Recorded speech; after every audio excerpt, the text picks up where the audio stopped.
मेरा आप लोग इंसल्ट करना चाहते हैं, आप खुशी से करिए, आप रोज करिए, मगर एक बात मत भूलिए, जाति जनगणना को हम यहां पास करके दिखाएंगे।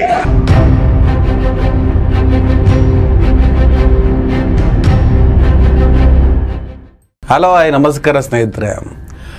ಪಪ್ಪು ಪಾಸು. ನಾನೇನೋ ರಾಹುಲ್ ಗಾಂಧಿನ ಪಪ್ಪು ಅಂತ ಅನ್ಕೊಂಡಿಲ್ಲ. ನೀವುಗಳು ಪಪ್ಪು ಪಪ್ಪು ಪಪ್ಪು ಅಂತ ಹೇಳ್ತಾ ಇದ್ರಿ. ನಾನು ಇದ್ರ ಬಗ್ಗೆ ಹಿಂದಿನ ವಿಡಿಯೋ ಮಾಡಿದ್ದೆ. ರಾಹುಲ್ ಗಾಂಧಿನ ಪಪ್ಪು ಮಾಡೋದಕ್ಕೆ ಸುಮಾರು 200-300 ಕೋಟಿ ಖರ್ಚು ಮಾಡಿದಾರಪ್ಪ. ಯಾಕಂದರೆ ಆ ಮನುಷ್ಯನ ಹತ್ರ ಇರೋ ಕ್ವಾಲಿಟಿನೇ ಆ ಥರದ್ದು.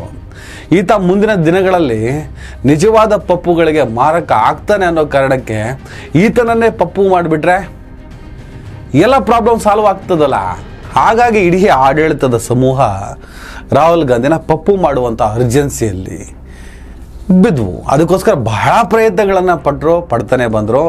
ಅದನ್ನೆಲ್ಲ ಮೀರಿನೂ ರಾಹುಲ್ ಗಾಂಧಿ ನಡ್ಕೊಂಡು ಹೋಗ್ತಾ ಇದ್ದಾರೆ. ಐ ಥಿಂಕ್ ಭಾರತ್ ಜೋಡೋ ಪಾದಯಾತ್ರೆ ಇನ್ನಿತರ ಅಂಶಗಳು it's great development. Rahul Gandhi ಕೆಲವನ್ನ ಕರೆಕ್ಟಾಗಿ ಮಾತಾಡ್ತಾರೆ. ಕೋವಿಡ್ ಪ್ಯಾಂಡಮಿಕ್ ಬಂದಾಗ ಬಹಳ ದೊಡ್ಡ ಮಟ್ಟದಲ್ಲಿ ಆಗಿದ್ದ ಸುನಾಮಿ ಬರಲಿದೆ ಅಂತ ಒಂದು ಸ್ಟೇಟ್ಮೆಂಟ್ ಅನ್ನು ಕೊಡ್ತಾರೆ.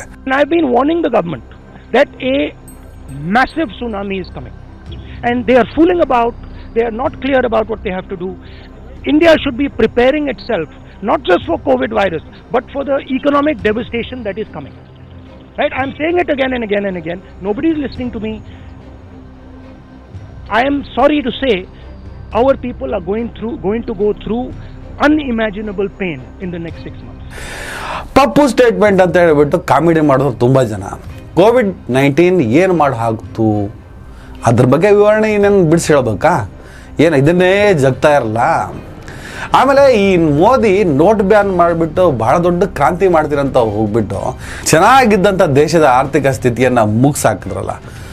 ಆ ನೋಟ್ ಬ್ಯಾನ್ ಮಾಡಿದ ಸಂದರ್ಭದಲ್ಲಿ ಮನಮೋಹನ್ ಸಿಂಗ್ ಆದಿಯಾಗಿ ರಾಹುಲ್ ಗಾಂಧಿ ಕೂಡ ಹೇಳ್ತಾರೆ ದೇಶಕ್ಕೆ ಆರ್ಥಿಕತೆಯ ವಿಪತ್ತಿನ ಸುನಾಮಿ ಬರಲಿದೆ ಅಂತ. ಆಗಲೂ ಪಪ್ಪು ಕಾಮಿಡಿ ಪೀಸ್ ತಮಾಷೆ ಮಾಡಿದ್ರಿ. ಆಮೇಲೆ ಏನಾಯಿತು? ಚೆನ್ನಾಗಿದ್ದಂಥ ದೇಶದ ಆರ್ಥಿಕ ಸ್ಥಿತಿ ಇವತ್ತಿಗೂ ಕೂಡ ಚೇತರಿಸ್ಕೊಳ್ಳೋಕೆ ಸಾಧ್ಯನೇ ಆಗಲಿಲ್ಲ. ಆ ಪರಿಸ್ಥಿತಿ ಇದೆ. ಸಾಲ ಗೀಲದ ಕತೆ ಬೇರೆ, ಆಮೇಲೆ ಮಾತಾಡೋಣ. ಇದೇ ರಾಹುಲ್ ಗಾಂಧಿ ಜಾತಿ ಗಣತಿ ಬಗ್ಗೆ ಮಾತಾಡ್ತಾ ಬಂದರು. ಇದ್ದಕ್ಕಿದ್ದಂಗೆ ಕೋಮುವಾದಿಗಳೆಲ್ಲ ಜಾತ್ಯತೀತರಾಗೋದಕ್ಕೆ ಶುರು ಮಾಡಿದ್ರು. ಕರ್ನಾಟಕದಲ್ಲಿ ನಮ್ಮ ಡಾಕ್ಟರ್ ಮಂಜುನಾಥ್ ಇರ್ಬೋದು, ವಿಜೇಂದ್ರ ಇರ್ಬೋದು, ಅನೇಕ ಬಿಜೆಪಿ ನಾಯಕರು ಇಡೀ ದೇಶದಾದ್ಯಂತ ಬಿಜೆಪಿಯ ಹಿರಿಯ ಕಿರಿಯ ಮುದಿಯ ಎಳೆಯ ನಾಯಕರುಗಳೆಲ್ಲರೂ ಜಾತಿ ಜಾತಿ ಎಲ್ಲಿವರೆಗೂ ಜಾತಿ ಜಾತಿ ಜಾತಿ ಅಂತ ಮಾತಾಡಿದ್ರೆ ತಾನೇ ಜಾತಿ ಅಂತ ಇರೋದು, ಹೀಗೆ ಜಾತ್ಯತೀತ ಡೈಲಾಗನ್ನು ಹೊಡೆಯೋದಕ್ಕೆ ಶುರು ಮಾಡಿದ್ರು. ಅದಕ್ಕೆ ಆರಂಭದಲ್ಲಿ ಹೇಳಿದ್ರು ಕೋಮುವಾದಿಗಳೆಲ್ಲ ಜಾತ್ಯತೀತರಾಗ್ಬಿಟ್ರು ಬಿಕಾಸ್ ಆಫ್ ಜಾತಿ ಗಣತಿ. ಯಾಕಿದು?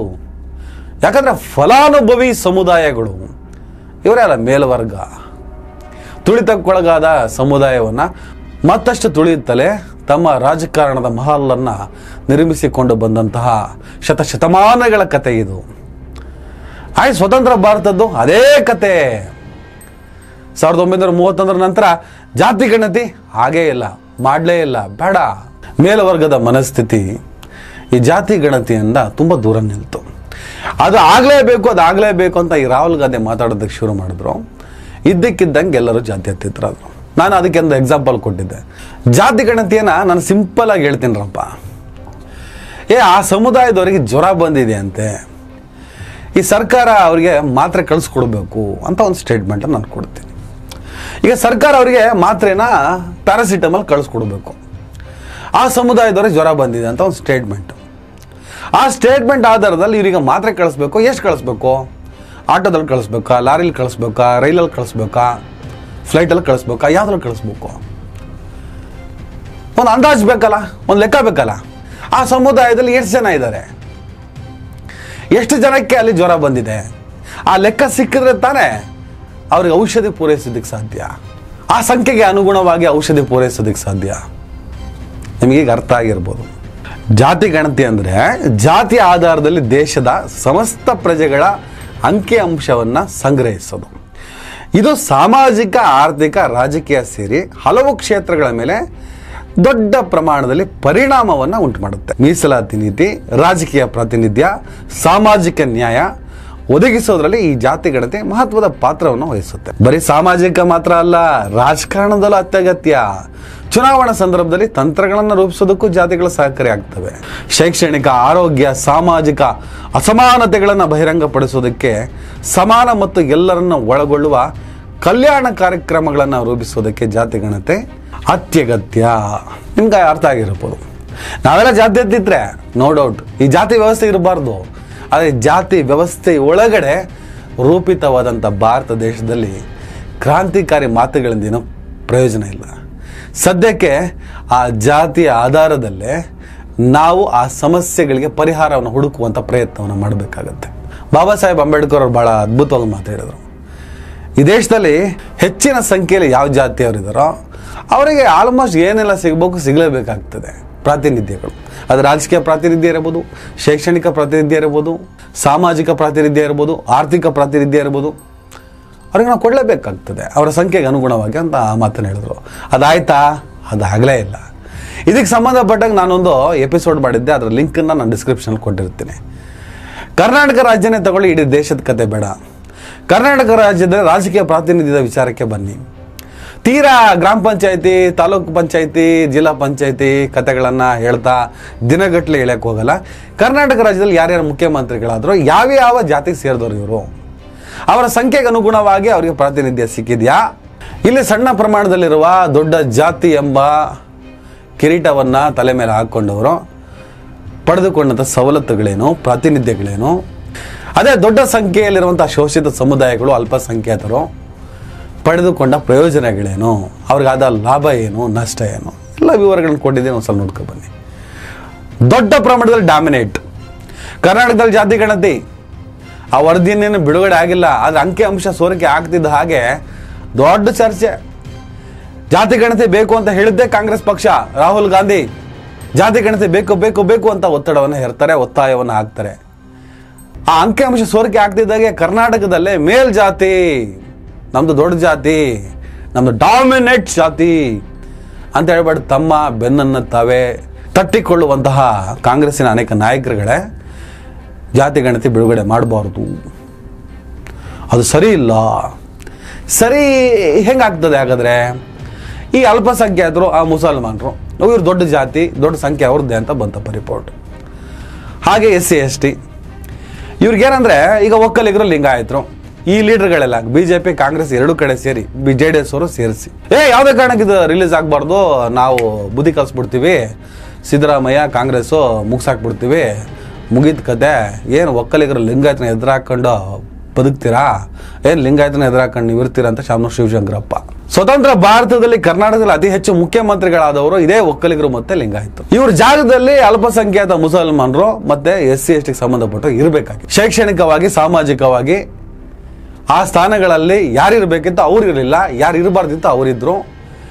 ಯಾರು ಎಷ್ಟು ಪಡಿಬೇಕಿತ್ತೋ ಅಷ್ಟು ಅವ್ರು ಪಡ್ಕೊಳಕ್ಕಾಗಲಿಲ್ಲ, ಯಾರು ಎಷ್ಟು ಪಡಿಬಾರ್ದಾಗಿತ್ತೋ ಅಷ್ಟನ್ನೆಲ್ಲ ಪಡ್ಕೊಂಡು ಫಲಾನುಭವಿಗಳಾಗಿ ನೆಮ್ಮದಿಯಾಗಿ ಇದ್ದವ್ರಿಗೆ ಈ ಜಾತಿ ಗಣತಿ ಅಂಕಿಅಂಶ ನಿಜಕ್ಕೂ ಲೋಡುಗಟ್ಟಲೆ ಮೆಣಸಿನಕಾಯಿ ಸೇಲ್ ಆಗೋ ಥರ ಆಗಿತ್ತು. ಈ ಕಾರಣಕ್ಕೆ ಮುಂದಿನ ದಿನಗಳಲ್ಲಿ ಈ ಜಾತಿ ಗಣತಿ ಎಲ್ಲ ರೀತಿಯಲ್ಲೂ ಅನಾಹುತ ಉಂಟು ಮಾಡಬಹುದು. ಆರಾಮಾಗಿ ತಿಂದುಂಡು ತೆಗುತ್ತಿದ್ದ ನಮಗೆ ಖಂಡಿತ ಇದು ಕೊನೆಯ ಮೊಳೆ ಹೊಡೆದಂತಾಗುತ್ತಂತ ಕಿರಿಕನ್ನ ತೆಗೆದ್ರು. ಜಾತಿ ಗಣತಿ ಆಗಲೇಬೇಕು. ನೀವು ನಮ್ಮನ್ನು ಎಷ್ಟೇ ತಮಾಷೆ ಮಾಡಿ, ನೀವೇನೇ ಕಾಮಿಡಿ ಮಾಡಿ, ಇದೇ ಸಂಸತ್ತಿನಲ್ಲಿ ಜಾತಿ ಗಣತಿಯ ಬಿಲ್ಲನ್ನು ಪಾಸ್ ಮಾಡಿಸ್ತೀನಿ ಅಂತೇಳಿ ರಾಹುಲ್ ಗಾಂಧಿ ಒಂದು ಸ್ಪೀಚ್ ಅನ್ನು ಕೂಡ ಮಾಡ್ತಾನೆ. मेरा आप लोग इंसल्ट करना चाहते हैं, आप खुशी से करिए, आप रोज करिए, मगर एक बात मत भूलिए, जाति जनगणना को हम यहाँ पास करके दिखाएंगे. ಅದಾದ್ಮೇಲೆ ನಮ್ಮ ಸನ್ಮಾನ್ಯ ಎಳೆ ಸಂಸದರಾದಂಥ ತೇಜಸ್ವಿ ಸೂರ್ಯ ಒಂದು ಟ್ವೀಟ್ ಅನ್ನು ಮಾಡ್ತಾರೆ. 2023 ಅಕ್ಟೋಬರ್ 31ನೇ ತಾರೀಕು ತೇಜಸ್ವಿ ಸೂರ್ಯ ಮಾಡುವಂಥ ಟ್ವೀಟ್ ಇದು. ಜಾತಿ ಆಧಾರಿತ ವಿಭಜನೆಗಳು ಸಮಾಜದ ಮೇಲೆ ಪ್ರತಿಕೂಲ ಪರಿಣಾಮವನ್ನು ಉಂಟು ಮಾಡುತ್ತೆ. ಹಿಂದೂ ಸುಧಾರಕರಾದ ನಾವುಗಳು ಅವುಗಳನ್ನು ಸ್ಪಷ್ಟವಾಗಿ ಖಂಡಿಸುತ್ತೇವೆ. ಈ ಯುಗದಲ್ಲಿ ಜಾತಿಯ ಆಧಾರದ ಮೇಲೆ ನಮ್ಮನ್ನು ನಾವು ವಿಭಜಿಸಿಕೊಳ್ಳುವ ಬದಲು ಒಗ್ಗೂಡಿಸುವುದು ನಮ್ಮ ಕರ್ತವ್ಯ. ಆಗಲೇಬಾರದು ಈ ಜಾತಿ ಗಣತಿ. ಏನು ಜಾತಿ ಅಂತ ಹೊಡಿತೀರಾ? ಏನು ಸಿಟ್ಟೋ ತೇಜಸ್ವಿ ಸೂರ್ಯಂಗೆ ಅವತ್ತು. ಈಗ ನರೇಂದ್ರ ಮೋದಿ ಸರ್ಕಾರ ಮುಂದಿನ ವರ್ಷದಿಂದ ನಾವು ಜಾತಿ ಗಣತಿ ಜನಗಣತಿಯನ್ನು ಮಾಡ್ತೀವಿ ಅಂತ ಒಂದು ಸ್ಟೇಟ್ಮೆಂಟ್ ಕೊಟ್ಟಾಗ್ಬಿಡ್ತು. ಸರ್ಜಿಕಲ್ ಸ್ಟ್ರೈಕ್ ಇದು BJP ಲೀಡರ್ಗಳಿಗೆ, ಕರ್ನಾಟಕದ ಬಿಜೆಪಿ ಲೀಡರ್ ಇರ್ಬೋದು, ದೇಶದ ಬಿಜೆಪಿ ಲೀಡರ್ ಇರ್ಬೋದು, ರಾಹುಲ್ ಗಾಂಧಿ ಅವರ ಜಾತಿ ಗಣತಿನ ವ್ಯಂಗ್ಯ ಮಾಡ್ಕೊಂಡು ಬಂದಂತಹ ಬಿಜೆಪಿ ಇರ್ಬೋದು, ಇವ್ರಿಗೆಲ್ಲರಿಗೂ ಒಂದು ಸರ್ಜಿಕಲ್ ಸ್ಟ್ರೈಕ್, ಮಾಸ್ಟರ್ ಸ್ಟ್ರೋಕ್. ಒಂದೊಂದ್ಸಲ ಇವ್ರ ಬಾಯಲ್ಲಿ ಸಿಕ್ಕಾಕೊಳ್ತದೆ. ಹಂಗೆ ಮಾಡ್ಬಿಡ್ತಾರೆ ಮೋದಿ. ಉದ್ದಕ್ಕೂ ಕೋಮುವಾದದ ಭಾಷಣವನ್ನು ಮಾಡ್ಕೊಂಡು ಇವ್ರನ್ನ ಮೆಚ್ಚಕ್ಕಂತ ಹೊಡ್ತಾರೆ. ಟಿಕೆಟೇ ಕೊಡದೆ ಅವ್ರನ್ನ ದೂರ ಇಟ್ಬಿಡ್ತಾರೆ. ಈ ಸರ್ಜಿಕಲ್ ಸ್ಟ್ರೈಕ್ ಅನ್ನೋದು ಇದನ್ನೇ. ಈಗ ಈ ಜಾತಿ ಗಣತಿಯನ್ನು ಕಾಮಿಡಿ ಮಾಡಿ ರಾಹುಲ್ನ ಪಪ್ಪು ಮಾಡ್ಕೊಂಡು ಏನೋ ಮಜಾ ಮಾಡ್ಕೊಂಡು ಇರೋಣ ಅಂತ ಹೋದ್ರು, ಜಾತಿ ಗಣತಿ ಜನಗಣತಿನ ಮಾಡೇ ಬಿಡ್ತೀವಿ ಅಂತ ಮೋದಿ ಸರ್ಕಾರ ಹೇಳ್ತು. ಇದ್ದಕ್ಕಿದ್ದಂಗೆ ಬಿಜೆಪಿಯವರು ದೋಸೆನ ಹಂಗೇ ಮಗ್ಸಾಕ್ಬಿಟ್ಟು ಇದೊಂದು ಐತಿಹಾಸಿಕ ನಿರ್ಧಾರ ಅನ್ನೋ ಸ್ಟೇಟ್ಮೆಂಟ್ ಅನ್ನು ಕೊಡ್ತಾರೆ. ಹೊಟ್ಟೆಗೆ ಇವರು ಅನ್ನ ತಿಂತಾರ ಅಲ್ರಿ?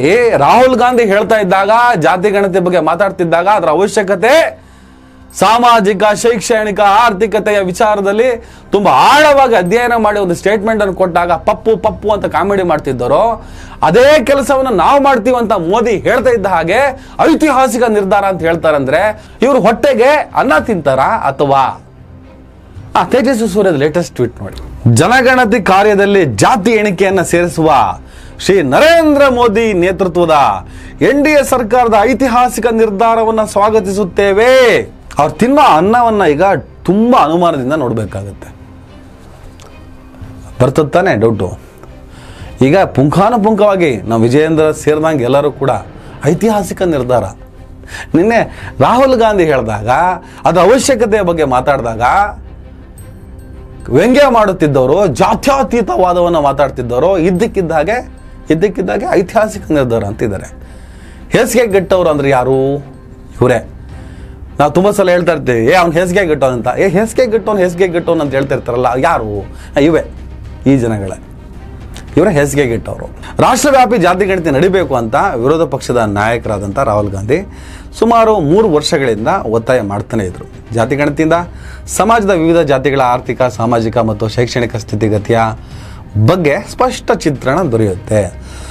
ಇದರಿಂದ ಹಿಂದುಳಿದ ವರ್ಗಗಳಿಗೆ, ದಲಿತರಿಗೆ ಮತ್ತು ಆದಿವಾಸಿಗಳಿಗೆ ಉದ್ದೇಶಿತ ಯೋಜನೆಗಳನ್ನು ರೂಪಿಸಲು ಸಾಧ್ಯವಾಗುತ್ತೆ ಅನ್ನೋದು ರಾಹುಲ್ ಗಾಂಧಿ ಪ್ರತಿಪಾದನೆ ಆಗಿತ್ತು. ಅದಕ್ಕೆ ಇಂಡಿಯಾ ಮೈತ್ರಿಕೂಟದ ಪಕ್ಷಗಳು ಧ್ವನಿಗೂಡಿಸಿದ್ವು. ಈಗ ಜಾತಿ ಗಣತಿಯನ್ನು ಮೋದಿಯವರು ಮಾಡೋದಕ್ಕೆ ಮುಂದಾಗಿದ್ದಾರೆ. ಅದಕ್ಕೊಂದು ಸಮರ್ಥನೆ ಕೂಡ ಆ ಕಡೆಯಿಂದ ಬಂದಿದೆ.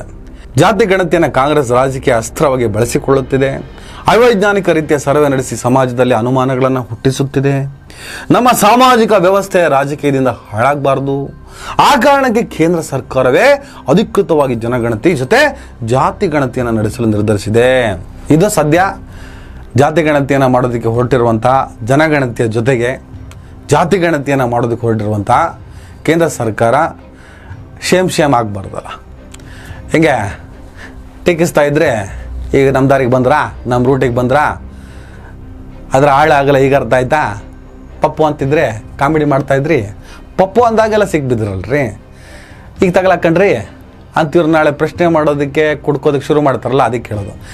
ನೀವು ಅದನ್ನು ಅವೈಜ್ಞಾನಿಕವಾಗಿ ಮಾಡ್ತಾಯಿದ್ರಿ, ಅದರ ದುರುಪಯೋಗ ಮಾಡ್ತಾಯಿದ್ರಿ, ಅದಾಗಬಾರ್ದು ಅಂತ ನಾವು ಇದು ಮಾಡಿದ್ದೀವಿ. ಹೆಂಗೆ ಮಾಡ್ತಿರೋ, ಏನು ಹೇಳ್ತಿರೋ, ಮಾಡೋದಂತೂ ನಿಕ್ಕಿ, ಮಾಡೋದಂತೂ ಪಕ್ಕ.